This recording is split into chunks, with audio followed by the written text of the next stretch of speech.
ভাইয়া তুমি এখানে কাঁদছো কেন? বোকা মেয়ে, হাজবেন্ডকে কেউ ভাইয়া বলে ডাকে? আসলে তোমাকে তো সে ছোটবেলা থেকে ভাইয়া বলে ডেকে আসছি, পুরানো অভ্যাস। কিন্তু তুমি কাঁদছো কেন? তার আমার কথা মনে পড়েছে? আমার বাবা মা আমার সাথেই থাকে, পাশের রুমে আছে। আমি না তোমাকে কাঁদতে দেখে একদম সব উল্টাপাল্টা করে ফেলেছি ভাইয়া। তোমাকে আমি কি বলে ডাকবো? জচ্চর, বিশ্বাসঘাতক, প্রতারক। তোমাকে আমি এসব নামে কেন ডাকতে যাবো? কারণ আমি তোমার সাথে প্রতারণা করেছি। আমার একটা গার্লফ্রেন্ড আছে। তাহলে আমাকে কেন বিয়ে করলে? বাবার ভয়, বাবাকে ভীষণ ভয় পাই, তাই না করতে পারিনি। এখন আমার মনটা এখানে পড়ে থাকলেও দেহটা ওখানে আছে। হ্যাঁ? ও দেহ তো এখানে আছে, মনটা ওখানে পড়ে আছে জেমিনের কাছে। তুমি আমার বউ হও বা যাই হও, আমি একটা কথা সোজা সাপটা তোমাকে বলে দিই, আমি জেমিনকে অনেক ভালোবাসি এবং ওকে ছাড়া আমি বাঁচবো না। ও তো একটা ফ্রড। ও বিবাহিত অবস্থায় আরেকটা মেয়ের সঙ্গে সম্পর্ক রেখেছে। ওর মতো ছেলেকে না পুলিশে দেওয়া উচিত। তার আগে ওর বাবা মার কাছে ওকে আমি নিয়ে যাব।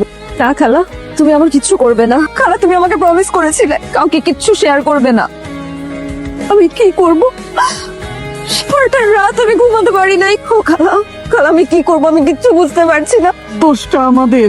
বিয়ের আগে এই ছেলেটার সম্পর্কে ভালো করে খোঁজ খবর নেওয়া দরকার ছিল আমার। ভুল হয়ে গেল। খালা তুমি আমাকে একটা কথা প্রমিস করো, তুমি এই বিষয়ে মা বাবাকে কোনো কিছু জানাবা না। প্রমিস কিন্তু খালা। আমি কিন্তু খুব খুশি যেরকম লক্ষ্মী একটা মেয়ে আমার ঘরে বউ হয়ে আসছে। ভাইয়া, নাস্তা খাওয়ার পর আমি কিন্তু চলে যাব। না আপা, আপনি এখন যেতে পারবেন না। আমি দুপুরে রান্না করব, তারপরে খেয়ে আপনি যাবেন। মা, আজকে দুপুরের রান্নাটা আমি করতে চাই। তুমি রান্না করবে? মার্শাল্লাহ, খুব গুণবতী বউ আমার। শোনো, বলো না। আমি একটু বাইরে যাব। ঠিক আছে। জিজ্ঞেস করলে না কি কাজে যাব? জানি তো, জেরিনের সাথে দেখা করতে চাচ্ছ। তুমি চুপ করে আছো কেন? আমি তোমার সামনে বসা, তুমি আমাকে ধরতেছো না। তুমি সবসময় আমার পাশে এসে বসতা। তুমি তো আগে তুমি নাই, তুমি তো চেঞ্জ হয়ে গেছো। দেখো জেমিন, জান, তুমি আমাকে জান বলে ডাকতা, এখন তুমি আমার নাম ধরে ডাকতেছো। জান দেখো, মনে প্রাণে আমি তোমার জান হলেও এখন তো আমি অন্য একজনের স্বামী। তুমি তো মেয়েকে টাচ করছো। কসম, একটা টাচও করি নাই। ওই মেয়েকে দেখতে সুন্দর আছে, সুন্দর আছে। ও, তার মানে তুমি ইচ্ছা করে এই মেয়েকে বিয়ে করছো আমাকে ভুলে যে। না, ওকে, আমিও দেখে নিব তুমি কিভাবে এই মেয়ের সাথে সংসার করো। আমি দেখে দিব। বাহ, দারুণ স্বাদ হয়েছে তো। আমার ছেলের বউ রান্না করেছে আজকে।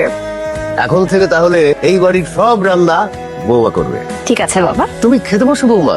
না বাবা, আমি পরে খাবো। আরে পরে কেন খাবে? সমস্যা নেই মা, জায়দা আর আমি পরে একসাথে খেয়ে নিব। এত বেলা অব্দি ঘুমাচ্ছে? বাবা, ভাইয়া তো ঘুমাচ্ছে না। তো ঘুমাচ্ছে না তো ডাক। আরে ডাকবো কেমনে? ভাইয়া তো সেই সকালবেলা নাস্তা করে বের হইছে, এখনো তো আসে না। কি সকালবেলা বাইরে গেছে? নতুন বউ ঘরে রেখে ওর বাইরে কি কাজ? কোনো কিছু বলে গেছে, মানে কোনো সমস্যা হয়েছে মা? সমস্যা তো একটা আছেই আপা, সেটা কি ব্যাপার? তোমরা আমার দিকে এরকম হাঁ করে তাকিয়ে আছো কেন? এইরকম মা, সকালবেলা কোথায় গিয়েছিলি তুই নতুন বউ ফেলে? চা খেতে গিয়েছিলাম। বাড়িতে কি চা বাঁধানোর লোক নাই নাকি চা পাতা নাই? কোনটা? নতুন বউ বাড়িতে রেখে তুই বাইরে বাইরে ঘুরে বেড়াচ্ছিস আর ও তোর জন্য না খেয়ে বসে আছে? না বাবা, আপনি যেমনটা ভাবছেন তেমনটা না। আমি আসলে ওকে আমারই পার্সোনাল একটা কাজে পাঠিয়েছিলাম। আমার কিছু ডকুমেন্টস ফটোকপি করা দরকার ছিল, তো একটু আর্জেন্ট ছিল।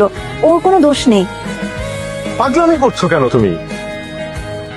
আচ্ছা ঠিক আছে, আমি একটু সময় দাও, নাহলে একটু ঝামেলা হয়েছে। জেমিন একটু পর সুইসাইড করবে। সুইসাইড কিভাবে করবে? বারান্দা থেকে লাফ দিয়ে পড়ে যাবে বলছে। তা তো তোমার এখনই যাওয়া উচিত, ওকে রেস্কিউ করা উচিত। বাবা মা, আমি বুঝিয়ে বলবো। জেমিন আমি আসছি। এই পাগলামির মানে কি? আস্তে কথা বলে, এটা আমার বাসা। আর আমি পাগলামি করবো না। না, তুমি বিয়ে করে একটা মেয়ের সাথে একই সাথে সংসার করবা, একই ছাদের নিচে থাকবা, এই সব কিছু আমার মেনে নিতে হবে না। আমি পারবো না। তাহলে এখন আমি কি করব? তুমি আজকে থেকে প্রতিদিন রাতে আমার বাসার নিচে দাঁড়ায় থাকবা। প্রতিদিন? হ্যাঁ প্রতিদিন। কোনো সমস্যা? কিন্তু কোনো কিন্তু না, কিন্তু বলুন তো আমি এখন এখান থেকে লাভ। আচ্ছা ঠিক আছে। হ্যালো, একটু ঝামেলা হয়ে গেছে, আমার একটু জেবিনের এখানে থাকতে হবে। ওর ওখানে থাকি মানে? না বাসায় না, বাসার বাইরে। যা ইচ্ছা হয় করো। এত কিছু ঘটে গেছে, তুই আমাকে একটাবার জানাসনি কেন? আমি আসলে চাইনি ব্যাপারটা জানাজানি হোক। জানলে তো ফ্যামিলি সবাই জানতে পারলেও সবার কাছে যা ছোট হয়ে যাবে, তাই। তাই বলে তুই এত বড় একটা কথা নিজের মধ্যে এভাবে চেপে রেখে কষ্ট পাবি? চল একটা প্ল্যান করি, ওই মেয়েকে ভাইয়ের জীবন থেকে সরাই দিই। কিন্তু তোর ভাই তো তাকে ভালোবাসে। আরে তুই ভাইয়ার বউ, ওই মেয়ে তো আর বউ না। দুবাই থেকে ফেরার সময় তোর জন্য আর তোর বউয়ের জন্য গিফট নিয়ে আসছি। তার গিফট আমার জীবন এনে তেনা তেনা হয়ে যাচ্ছে, আর তুমি আসো গিফট নিয়ে। কেন? দাম্পত্য জীবনে তুই হ্যাপি না? দূরও হ্যাপি হওয়ার সুযোগ পাইলাম কই? আমার যে মেয়ের সাথে প্রেম ছিল তার সাথে তো আমার বিয়ে হয় নাই। আরে পাস্ট ইজ পাস্ট। যে মেয়ের সাথে ব্রেকআপ হয়েছে ওর কথা মনে রেখে কোনো লাভ আছে? তার চেয়ে বরং প্রেজেন্টে ফোকাস কর, বউ নিয়ে থাক। কিভাবে ফোকাস করব? যে মেয়ের সাথে আমার প্রেম ছিল তার সাথে তো এখন আমার ব্রেকআপই হয় নাই। তার মানে তুমি দুই নৌকার পানি একসাথে খাইতেছো। খুব ভালো। ঘরে বউ, বাইরে গার্লফ্রেন্ড, চালা যাও। না, এভাবে আমি চালাইতে চাই না। আমি একটা সিদ্ধান্ত নিয়েছি, কি সিদ্ধান্ত? আমি দেশের বাইরে চলে যাব। কয়দিনের জন্য যাচ্ছ? একেবারেই চলে যাব, এই বাড়ি ছেড়ে, তোমাকে ছেড়ে। কিসের জন্য যাচ্ছ? সেটার তো তোমার ভালো জানার কথা। এই প্রশ্নটা আমাকে না করে নিজেকে করো। হ্যালো, তুই আমার ফোন ধরতেছিস না কেন? তোর আমি সারা রাত ফোন দিচ্ছি। আমি ঘুমাইছিলাম। ঘুমাইছিলাম মানে? তুই কেন ঘুমাবি? আমার সারা রাত আমার বাসা নিচে দাঁড়ায় থাকার কথা। চুপ কেন? তুমি গালিগালাজ করছো কেন? তোকে গালি দিব না, না তোর সামনে পেলে আমি জুতাবো। আমি রাখি, বাই। রাখি মানে? এই ফোন রাখবি না, তুই খবরদার ফোন রাখবি না।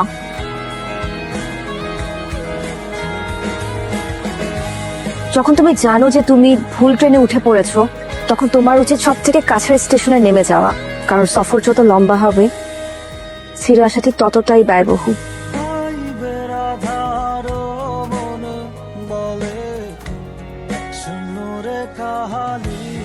ও তো চলে যাচ্ছে। কে? আরে অনা বাসা ছেড়ে চলে যাচ্ছে। তুমি হুট করে পড়াশোনার কথা বলে চলে যাচ্ছ, এই সিদ্ধান্তটা তুমি কখন নিলে? হ্যাঁ, আমাদের জানানোর প্রয়োজন তো করলে না তুমি। না, ঠিকই আছে, তোর চলে যাওয়াই উচিত।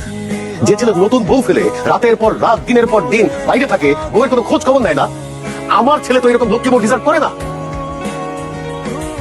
কোথায় যাচ্ছ তুমি? তুমি জানো না আমি কোথায় যাচ্ছি? তুমি চলো, তোমার সাথে আমার কথা আছে।